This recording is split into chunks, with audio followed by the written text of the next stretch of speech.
Ako talaga, hindi naman talaga ako from Davao, which is ako talaga is from Bicol. So, hindi ho kasi basihan ang lugar para suportahan natin yung mga kandidato na kalugar natin. Ako mga kababayan, gaya ho ng sinabi ko kasi, 2019, that time kasi, estudyante pa ako, third year college ako, doon ko na po nakita that time, meron talagang grabe yung improvement sa pamumuno po ni Pangulong Duterte. Naalala ko kasi that time, nung una akong salta dito sa Maynila, way back 2014, nung panahon siguro, 2014, si Pino yung presidente that time. Ako po mga kababayan kasi, bumabase ako sa kung ano talaga ang realidad na nangyayari sa bansa natin at kung anong pamumuno meron ng isang leader. That time kasi, way back 2014, namasyal ako sa Manila Bay. Kasi, siyempre, probinsyano ako eh. So, Bisaya, kasi although from Bicol ano kami, pero Bisaya na rin kami dyan, no? That time, way back 2014, namasyal ako dyan sa Manila Bay kasi first time ko kasi sabi nila, sikat daw yan, pinapasyalan, maraming namamasyal, pagdating po ng hapon. Doon ko po naranasan na yung Manila Bay ho, napakabaho ho niyan. At pangalawa ho, mga kababayan, habang po meron kasing tatlong foreigner na hindi ko ito malilimutan, panahon ho ito ng 2014, panahon ni Pinoy, habang sila ay namamasyal, nag-i-enjoy sila, nagpipicture-picture, bigla na lang hinablot ang kanilang cellphone. Isa po yun sa hindi ko po malilimutan na nung 2014. Kaya pagpasok po from 2014 kasi hanggang 2019, ako that time, may BCC school. Kaya pagdating ng 2014, doon kasi sinimulan ang Manila Bay Rehabilitation. Way back 2019. So diyan ko po nakita hanggang sa nainggan nyo na aralin at alamin kung ano pa ang ginawa po ni dating Pangulong Duterte. 2019 pa lang po yun. Hanggang diyan po nakita na grabe na pala ang project po ng ating Pangulong Duterte. Sabay-sabay ho yan. Dahil alam naman po natin lahat, noong 2019 nagkaroon po tayo ng pandemya. Okay, dyan mga kababayan, ng time ho na yan, kahit po may pandemya ho tayo, tuloy-tuloy po ang build ng Duterte administration. Nag-aaral ho ako noon, nagko-cover ho ako ng mga project po ng Duterte administration. Ang MRT-1 from Baclaran to Cavite, itong Marikina Rehabilitation, tsaka sa Boracay at MRT 7 from Commonwealth Avenue, Quezon City. Marami pa ho, Skyway. Marami ho kaming kinover that time. Kung isa-isahin ho natin, napakarami, hindi ho matatapos ngayong gabi yan. Mga kababayan, nung time ho na yan, dyan ho ako talagang sobrang napabilib po kay Pangulong Duterte. Hanggang dumating po sa time, nag-cover din po ako ng Manila Bay Rehabilitation. Diyan din yung mga NPA ho na yan, diyan ho sila, nagrarally sila dyan. Nakita ko dyan palagi si Raul, dyan ho sila nagrarally yung Kabataan Party List. Sabi ko nga itong mga tao nitong tatangan nito, alam nyo kung bakit? Yung Manila Bay ho, mga kababayan, ano sabi nila? With money daw, sabi ho nitong mga tulunggis ho na ito. Alam niyo mga kababayan, yung Manila Bay ho na yan, panahon ho nila, hindi ho nila binigyan ho ng pansin. Napakabaho ho. Kung mayroon po tayong mga bisita galing ho sa ibang bansa, siyempre yung Manila Bay, unang-una nilang pupuntahan yan. Kasi nandito yan. Malapit yan dyan sa airport, nandito yan sa NCR. So nakakahiya, di ba? Na kung mayroon ho tayong mga bisita galing sa ibang bansa, makikita, ganito pala. Ganito yung Pilipinas dahil ang dumi ho niyan. Pag dumano kayo sa Ruas Boulevard, dyan nyo po, talagang maamoy nyo. Pag dumana kayo sa Ruas Boulevard, alam nyo nang natatapat na kayo sa Manila Bay. Dahil nga po, napakabaho ho niyan. Diyan po kami nagsimulang mag-survey kung ano ho yung mga masasabi ng sambayanang Pilipino sa pamumuno po ni Pangulong Duterte. Kasi ako bilang Pilipino, gusto ko rin pong malaman kung ano ang pulso ng sambayanang Pilipino kung sila ba ay approve para sa kanila ang naging pamumuno ni Pangulong Duterte. Diyan po kami nagsimula. Pinagtanong na rin po namin ang war on drugs po ng Duterte administration. Lahat po yan. Kung ano po ang kanilang masasabi sa mga in-implement po ng Duterte administration. Alam niyo mga kababayan, alam niyo 90% to 95% po, hindi ho yan nagbago. Hanggang po sa pagkatapos ng termino ni Pangulong Duterte. Basic lang, sabi ho nitong mga loyalista ho. Alam nyo, bilib ako dyan dati sa mga loyalista eh. Ay, totoo ito. Kasi bilang hindi ko naman talaga naabutan ang pamilya, ang pamumuno po ng, ni Marcos Sr., nagtatanong-tanong kasi ako sa matanda, sa mga senior, kung ano bang meron pamumuno si senior noon. Sabi nila, okay naman daw. Sabi ko ng mga senior yun lang po yung binasihan ko, mga kababayan. Nung panahon ho, ito pong tumatakbo po ito si Marcos Sr. Hanggang po sa dumating, alam niyo mga kababayan, basic lang yan Sabi nitong mga pulangaw ho na ito, gahaman daw sa kapangyarihan ng mga Duterte. Sabi ko nga, sana naging gahaman na lang sila. Sana naging gahaman na lang sila para yung bansa natin tuloy-tuloy ang pag-unlad. Kasi basic lang yan Paano mo sasabihin na gahaman sa kapangyarihan ng mga Duterte, which is hindi nga tumakbo si Vice President sa pagkapangulo? Asan doon yung logic? Ibig sabihin to mga loyalista na ito, alam nyo, mga tanga yan Sa totoo lang even yung mga bumabanat kay Pangulong Duterte, paano mo masasabi ang mga Duterte gahaman sa kapangyarihan, which is alam mo natin na kung tumakbo si Vice President Sara Duterte nung panahon ng 2022, 101% mananalo ho siya. Isa pa mga kababayan, kung hindi po naging approach sa sambayanang Pilipino ang naging pamumuno ni Pangulong Duterte, sa tingin nyo kaya si Sara Duterte ibubuto ng sambayanang Pilipino? Hindi ibubuto yan. Kung sa palagay ho ninyo ay hindi ho naging satisfied ang mga tao sa pamumuno po ni Pangulong Duterte, dahil sa naging satisfied ho sila, break the record, si Sara Duterte po ang siyang nakakuha ng pinakamataas na boto sa buong kasaysayan ng ating bansa. Kaya asan yun? Asan, di ba? Paano natin masasabi na gahaman ng pamilya Duterte? Bagkus alam ho natin yan mga kababayan. Isa pa, itong mga kanina, ang dami dito. Gaya na sinabi ko, yung mga vlogger na yan, marami dyan, kanina maraming paaligid-paaligid dito. Yung kasama ko nga, nagkaroon pa ng diskusyon doon, yung isang vlogger. Panahon noon ni Tatay Digong, mga kababayan, lahat to ng vlogger ay sumusuporta kay Pangulong Duterte.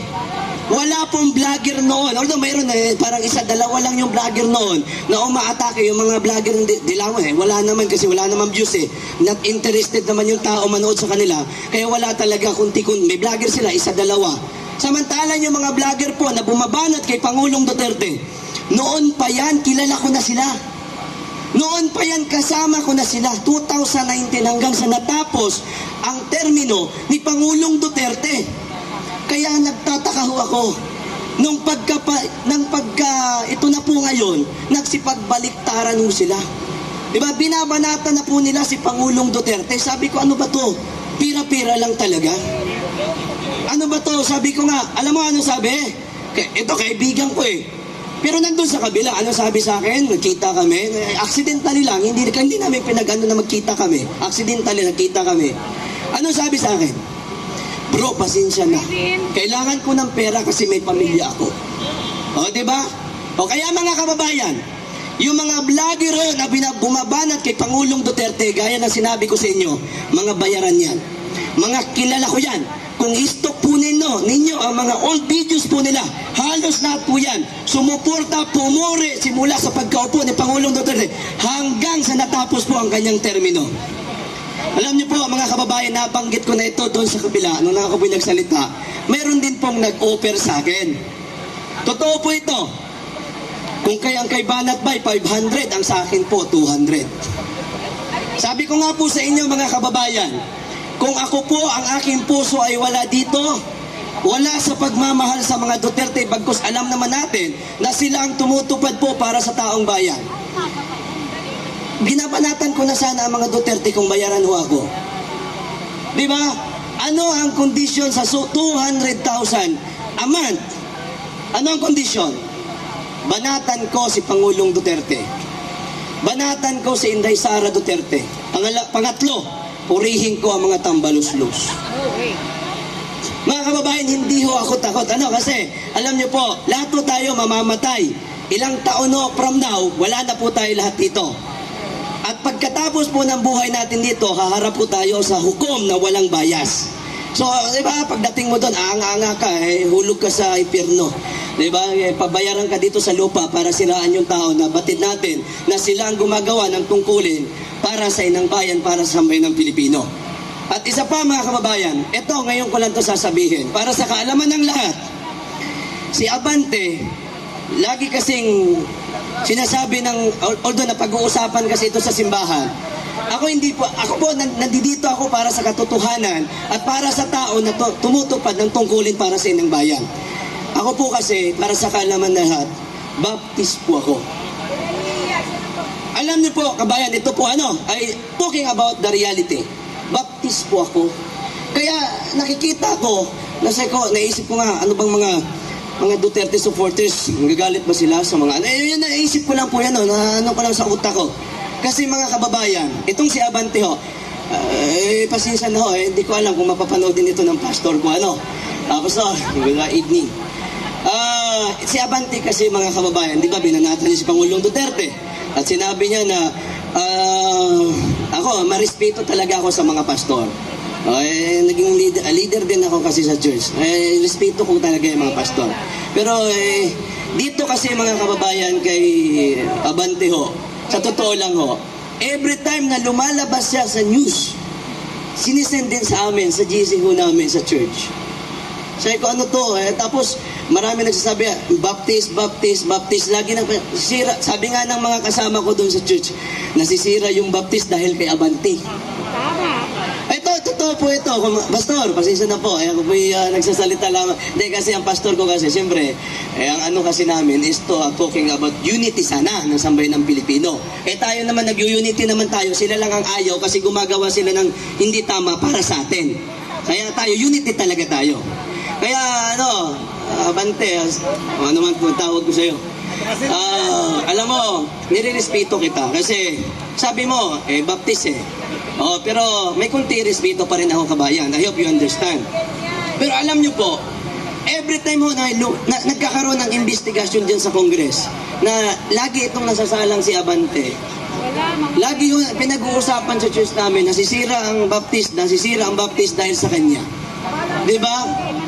Hindi yung ganyan. Sa amin po, simula po ako na naging member dyan ng Baptist way back 2013, wala akong ganyan. Wala pong pagpipigil sa amin na kung sino hong iboto ho namin. Pagkus nagtuturo po na tulid sa mga member na kung sinong maganda na leader. Ito po, para po sa kalaman ng lahat, yung pastor ko, doon sa church po namin sa Baptist, Solid Duterte po. Tinanong ko po siya, bilang kasi member na ako po yung isang political vlogger na talking about ako naman ay gumagana para sa taong bayan.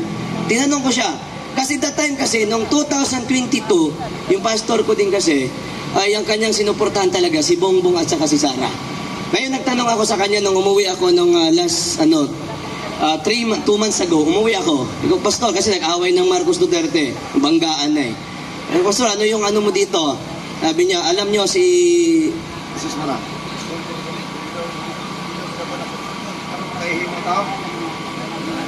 Ang purtulit daw ay hindi daw binaba. Nakakalungkot naman.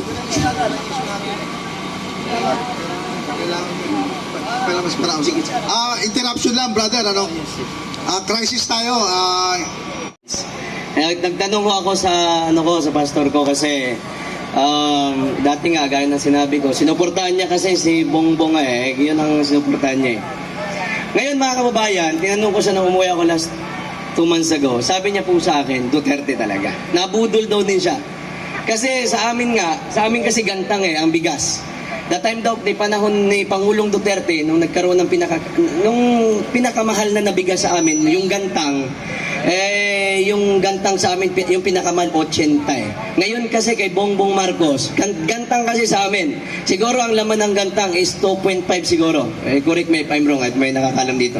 Ngayon mga kababayan, sa amin kasi, panahon kasi ni Pangulong Duterte, umabot lang po ng 80. Pero ito, nung umuwi ako, alam nyo magkano? 150. Magkano 1 tinaas, di ba? So nabudol talaga tayo. Kasi yung akala ho natin, mga kababayan, na kahit, hindi na, although malabo yung 20 malabo yun Pero sana kahit bumaba lang naman ang bigas. Pero ang panahon ni Bongbong Marcos ay lalong nagtaasan ho itong mga presyo ho ng bilihin. Diba? So, napudulo tayo. At isa pa mga kababayan, paano namang hindi mag-react ang sambay ng Pilipino? Nagkalit-chilitsi na nga, nagkataasan na nga yung itong presyo ho ng bilihin ho dito sa bansa po natin. Itong Congress, itong mga alagad ni De Junior, nakapokus pa po sa mga Duterte kung paano ho nila durugin. Paano ho nila pabagsakin ang mga Duterte. Sino ba namang hindi magagalit yan? Hindi magagalit tanga yun. Diba? Sino ba naman ang hindi ma-high blood yan? Na sana, diba, maging masaya sana tayo eh. Kung nakapokus, lahat naman tayo eh. Hindi naman natin to ginusto eh. Lahat naman tayo, ayaw natin ng ganito eh. Lahat tayo, kaya nga binoto natin si Bongbong. Alam ko maraming bumoto kay Bongbong because katandim siya ni Zara, ni Vice President. Diba? Yan talaga ang katotohanan, mga kababayan. Ngayon, hindi natin gusto to eh. Sila ho ang may gusto ho nito. Okay tayo, ang gusto nga natin, kaya nga natin binoto si Bongbong Marcos kasi ang mga pangako niya is continuity ng Duterte administration, yung mga project po ng Pangulong Duterte. Pero anong nangyari?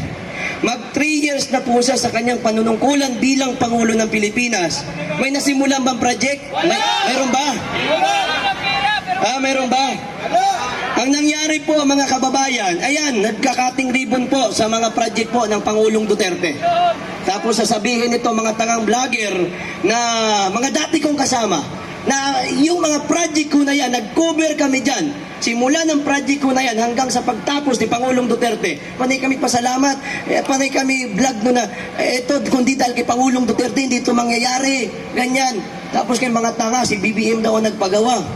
Sabi ho ng mga kung stock niyo mga vlogger na yan na bumabanat kay Pangulong Duterte, makasamahan ko lahat yan. Kung tingnan niyo yung mga old videos po nila, mga pinupuri nila si Pangulong Duterte dyan. Kaya nakakabukas lang ng ng LRT1, yung galing sa Baclaran, yung papunta sa Cavite, hindi na nadugtungan yung release. Alam niyo ba, bago matapos ang termino ni Pangulong Duterte, yung pinakahuli pong girder ba tawag doon? Yung girder correct me if I'm wrong. Yung pinakahuli po doon, kinubero namin yon hanggang sa natapos ang termino ni Pangulong Duterte. Nung dumaan ako, nung pumunta ako sa Cavite nung last week, wala ho nadagdag. Diba? O asan yung ang continuity ho ng project po ng Pangulong Duterte? Wala ho mga kababayan.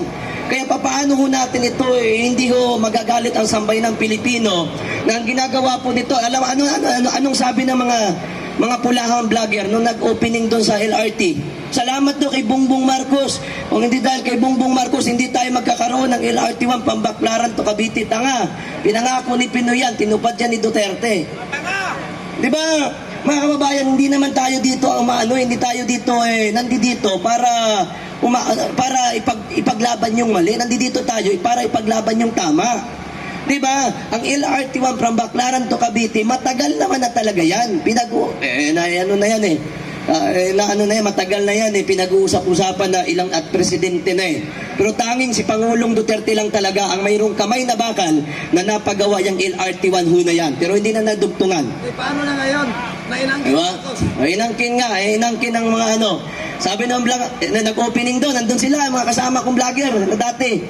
Salamat daw salamat kay kay Bongbong Marcos, kay PBBM. Sabi man ng mga tanga na na nagko-comment, oo nga, yan, great leader, sabi, bubo. Tanga-tanga nyo talaga, nakakagigil no. Pwede ba mamuhay lang tayo sa kung ano talaga ang reality? Huwag na nating buhatin yung bangko ni Bongbong Marcos para lang sa pera. Alam nyo ba yung mga pera na natatanggap nyo dyan? Ilang libong mga tao ang sinisira nyo. Diba? Hindi naman pera ni Bongbong Marcos yung binabayad sa inyo. Pera namin yan. Pera yan ng mga nagtatrabaho na magkano lang ho ang kanilang sweldo. Ngunit yung pagtaso ng mga bilihin sa panahon ni Bongbong Marcos ay grabe ho mabilis ho ang pagtaso mga kababayan. Magkano ang dollar? Yung mga vlogger alam yung mga vlogger, dollar kasi yan Pero magkano na ho ang dollar sa bansa ho natin? Ngayon, nung naka 2 days sa Goyate kasi nasa nasa 59. Edi bagsak ho ang ekonomiya ng ating bansang Pilipinas. Diba? Kaya nga sabi ko, itong mga Marcos vlogger ho na ito, hirap na hirap sila. Alam mo kung anong ginagamit nila? Para banatan si Pangulong Duterte. yung mga banat ng mga dilawan, na which is kinundina na nila yun. Inatake na nila yung mga dilawan dahil sa mga banat ng mga dilawan noon kay Pangulong Duterte. Mga tanga talaga. Ay, hindi, alam nyo, sinasadya nila yan eh. It because of money. Alam nila yan na maliho ang ginagawa ho nila. Maraming ang kumausap na sa akin, gusto na bumalik kay Pangulong Duterte vlog, mag-vlog na daw sila kay Pangulong Duterte. Hindi ko alam kung nandito pa sila sa ating tabi-tabi. Pero may mga kumausap na po sa akin, na mga vlogger, na gusto na daw nila bumalik sa pagbablog po sa mga Duterte. Bakit daw? Teka, bakit? Si hirap daw ipagtanggol si Bongbong Marcos. Vlogger niya nagsabi niyan. Totoo yan. Alam po yan ng ating pong Panginoon. Totoo po ako, hindi po ako dito sisinungaling. Oo, totoo yan. Sabi ko nila, hirap po silang ipagtanggol si Bongbong Marcos. Kasi wala daw talagang proyekto si Bongbong Marcos. Diba? O kasama ko dati yan, kasama ko yung Pangulong Duterte, bumaliktad, gustong bumalik. It because, dito kasi sa mga vlogger na mga DDS, ang dami ho kasi namin talaga viewers. Dahil yung mga tao kasi, entresado talaga pag-uusapan ng mga Duterte. Pero yung mga bangag vlogger, wala yun. Alam mo, ang ginagawa nila, siraan nila si Pangulong Duterte, siraan nila, lahat ng vlog nila may dikit sa Duterte kasi nga, may bayad eh. Yun yung script na ibinigay, yun yung script na ibibigay sana sa akin kung nagkataon lang na ako ho'y pumayag sa kanilang alok mga kababayan. Diba? 200,000 per month. Diba? Oh, yun ho, yung script na yun.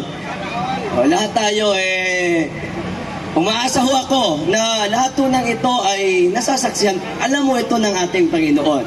At umaasa po ako na sa kalooban po ng ating Panginoon, tayo po'y magwawagi sapagkat alam ko din naman talaga na ito pong pinaglalaban po natin ay nasa tama po tayo.